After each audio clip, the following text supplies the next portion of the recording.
had this planned perfectly, guys, and of course we knew this was exactly the way it was going to go down. Arkansas women's basketball beats UConn last night. Our usual Friday morning guest, Aaron Torres, is a distinguished alumnus of the University of Connecticut. Is he really? This just all works out perfectly. The Lord works in mysterious ways. AT, you probably know about the big upset that's really caught Arkansas by fire, really state line to state line here. The women's team beat UConn with 90 points, the most that Gino Auriemma's team has allowed in a regular season game since 1999-2000. It was historical. It was really historical. And as a UConn fan, I know that you pay more attention to the men's side, but I know you know what that means if anybody ever beats UConn's women's team. First of all, it's great to hear you on the call, Phil. I love listening to those intro highlights. Let me flip the script and ask you guys a few questions because, I have heard nothing but great things about the man who led into my segment, which is Coach Neighbors. I know you work with him on a day-to-day basis, Phil, so maybe you recuse yourself from the conversation. But even before last night, I just heard about how he's building this program, how he's a brilliant basketball mind. I think I've heard Coach Muss say good things about him. Is he as good as advertised? I mean, I know it's easy to say great things after a night like last night, but I've heard nothing but great things about him. I think he is as good as advertised, and I'm biased because aside from working with him, I count Mike as a good friend. But part of the reason that I feel that way about him, I think that's because his players feel the exact same way. Sure. Everybody buys in to not just his philosophy, but his personality and his ability to communicate and relate to people. And, I feel like, you've talked a lot about how Nate Oates has rejuvenated the Alabama men's program through, I think, a bit of the same sort of philosophy on the court as Mike Neighbors' team. Layups, three-pointers, free throws, up-tempo, control the pace, lots of possessions, and athleticism. So I guess the way to answer your question with one word is, yes, he is. Fantastic. And to get back to your question now, Phil, I agree. You're right. I would love to sit here and say that, I can break down the UConn women's program, tooth to nail, soup to nuts, whatever the term is. I can't, but I also, as an alum and everything, first of all, thank you for calling me a distinguished alum. I don't even know if UConn fans would call me that, but you're distinguished to us, by the way. What I was going to say was what I've always said about Coach Auriemma that impresses me the most about him, maybe not so much now, but about 6-7 years ago when they were just destroying everybody, they usually only play 2 or 3, 4, 5, whatever games a year against teams that are capable of beating them. And historically, those are the best games that they play. And so I've always been impressed by Gino. I've always believed in him as a coach, not as a women's coach, not as a coach in a sport that's very top-heavy. I've thought that he's one of the greatest coaches that I've ever witnessed personally, and it's for that reason, is because he has his teams playing their best in their biggest games. So it is a testament, and it is a testament to what Coach Neighbors did and what Arkansas did last night to beat them and to do what they did, from an offensive standpoint and the records that they set and all the stuff that you referenced, Phil. But that's always been my impression of Coach Auriemma is that his teams play their best in the biggest games, and I think it's a testament to Arkansas for what they did last night. Well, let's move over to the men's side for this SEC Big 12 Challenge, which got bad news just before we started the show with the cancellation of Kentucky and Texas. Maybe that's not to make light of it or anything, but Kentucky being as down as they are and Texas being as good as they've been this year, that might not have been the prettiest game.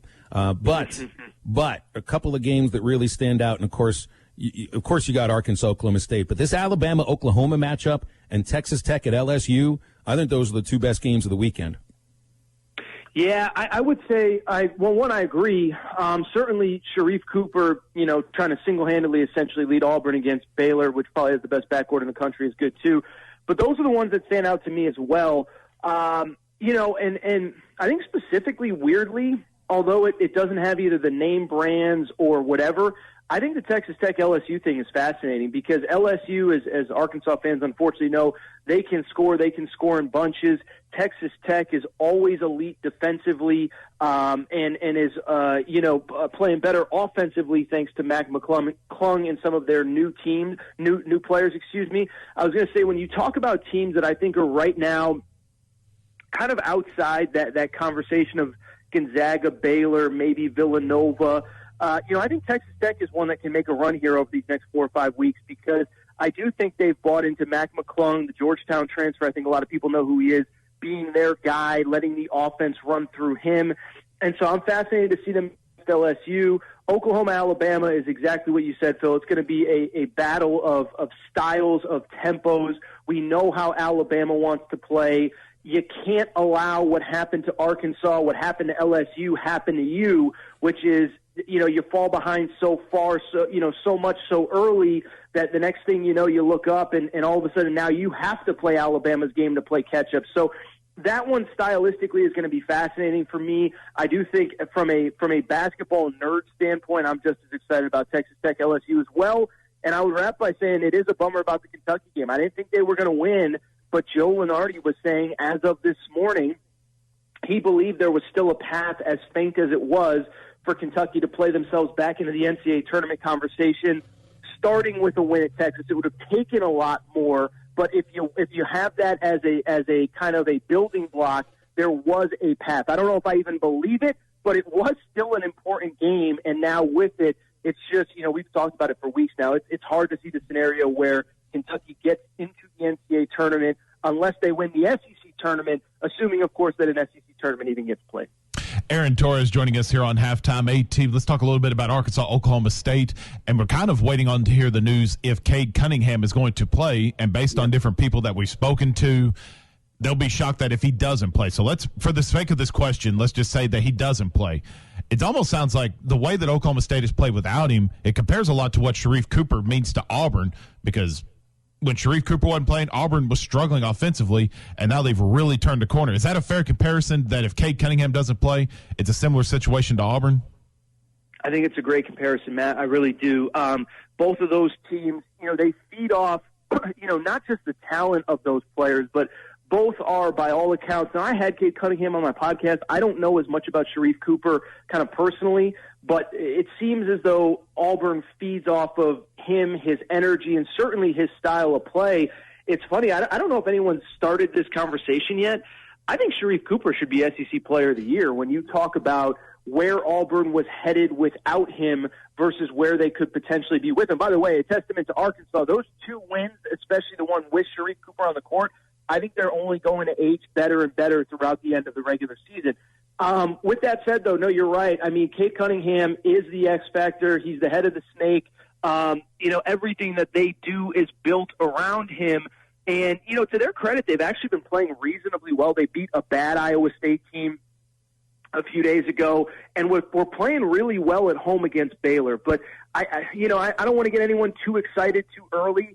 I don't really see the scenario where they beat Arkansas if they don't have Cade Cunningham, assuming, of course, Arkansas plays the way that they have the last couple games. But he is such an X factor. He's such a difference maker.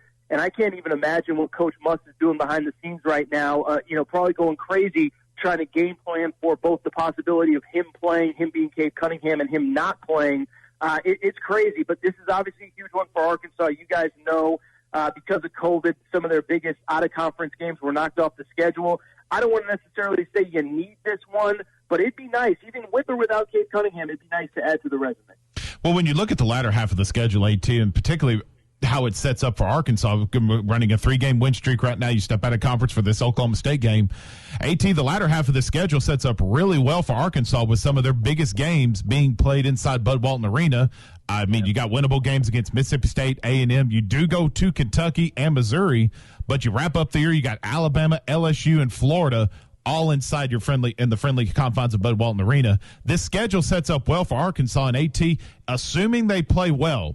How they've been playing these past 3 games, Arkansas could be a dangerous team in the SEC if everything goes well. Well, yeah, and I think, they're playing even just in the last 3 games with so much more confidence. I mean, the first half versus, Auburn, even just with the first half against Ole Miss, the game against Ole Miss, they were like a completely different team.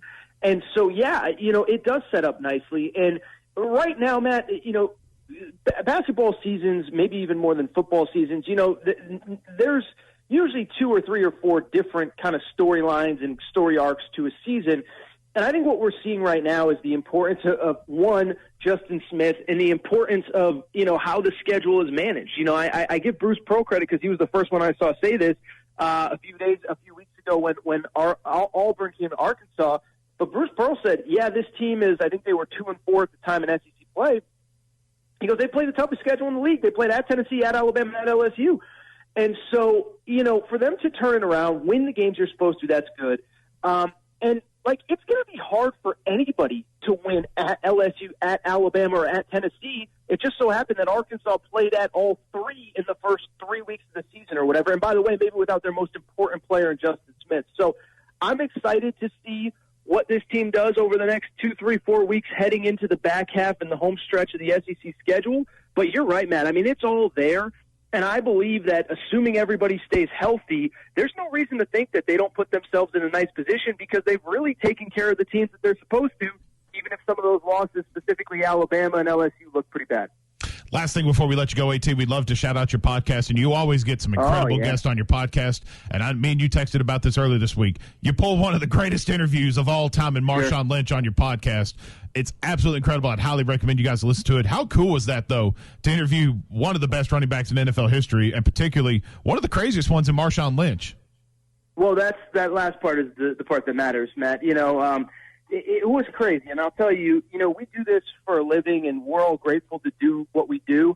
But some days it feels like a job, and it's just what you do.